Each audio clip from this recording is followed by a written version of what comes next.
అందరికీ నమస్తే. వేడి వేడి అన్నంలో సాంబార్ పాపడాలు వేసుకొని తింటే ఆహా సూపర్ రుచి కదండి. మరి సాంబార్ ఎలా ప్రిపేర్ చేసుకోవాలో చూద్దామా. ముందుగా 1 కప్పు కందిపప్పు, కొంచెం శనగపప్పు వేసుకొని అరగంట సేపు నానబెట్టుకొని పక్కన పెట్టుకున్నాను. తర్వాత సోరకాయని ఇలా పొడుగా కట్ చేసి వాటర్లో వేసుకోవాలండి, లేదంటే సోరకాయ ముక్కలు నల్లబడతాయి. 1 కప్పు బెండకాయ ముక్కలు, 1 కప్పు ములక్కాయ ముక్కలు, ఒక పెద్ద సైజు టమాటా, ఒక ఉల్లిగడ్డ, 4 పచ్చిమిర్చి, 4 ఎండుమిర్చి, కరివేపాకు, చింతపండు, అల్లం, కొత్తిమీర ఇవన్నీ ఇలా రెడీ చేసి పెట్టుకున్నాను. తర్వాత స్టవ్ ఆన్ చేసి ఒక గిన్నె పెట్టుకొని అందులో నూనె పోసుకోవాలి. నూనె వేడయ్యాక జీలకర్ర, ఆవాలు వేసుకోవాలి. అవి చిటపటలాడిన తర్వాత ఎండుమిర్చి, పచ్చిమిర్చి వేసుకొని కాసేపు ఫ్రై చేసుకోవాలి. అందులో కరివేపాకు, అల్లం వేసుకోవాలి. అల్లం పచ్చి వాసన పోయేంత వరకు ఉడికించుకొని అందులో ఉల్లిగడ్డ వేసి కాసేపు ఉడికించుకోవాలండి. కొంచెం పసుపు వేసుకొని కలుపుకోవాలి.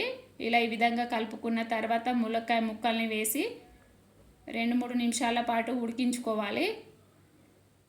అవి 2-3 నిమిషాల పాటు ఉడికించుకున్న తర్వాత అందులో బెండకాయ ముక్కలు కూడా వేసుకొని అవి కూడా 2-3 నిమిషాల పాటు ఉడికించుకోవాలండి. ఆలోపు నేను పప్పును ఉడికించుకొని పెట్టుకుంటున్నాను. ఇందులో సొరకాయ ముక్కల్ని వేసుకొని కలుపుకోవాలి.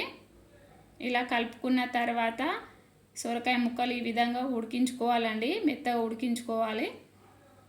తర్వాత ఇందులో టమాటా, కారం, ఉప్పు వేసుకొని లో ఫ్లేమ్లో 2-3 నిమిషాల పాటు ఉడికించుకొని అందులో చింతపండు పులుసును వేసుకోవాలి. చింతపండు పులుసు వేసుకున్న తర్వాత 5 లేదా 6 నిమిషాల పాటు మరిగించుకోవాలి. ఇలా మరిగించుకున్న తర్వాత ఇందులో మనం ముందుగా ఉడికించుకున్న పప్పును వేసుకొని మంచిగా కలుపుకోవాలండి. ఉండలు లేకుండా కలుపుకోవాలి. పప్పును మెత్తగా ఉడికించుకోవాలి. ఇలా పప్పును కూడా 5 లేదా 6 నిమిషాల పాటు మరిగించుకున్న తర్వాత ఇందులో వెల్లుల్లి పేస్టు, ధనియాల పొడి, లాస్ట్ కొంచెం కరివేపాకు వేసుకొని కొంచెం బెల్లం వేసుకొని కొత్తిమీర వేసుకుంటే అంతే అండి, మన సాంబార్ రెడీ. సాంబార్తో పాటు పాపడాలు వేయించుకుంటే సూపర్ కదా అండి.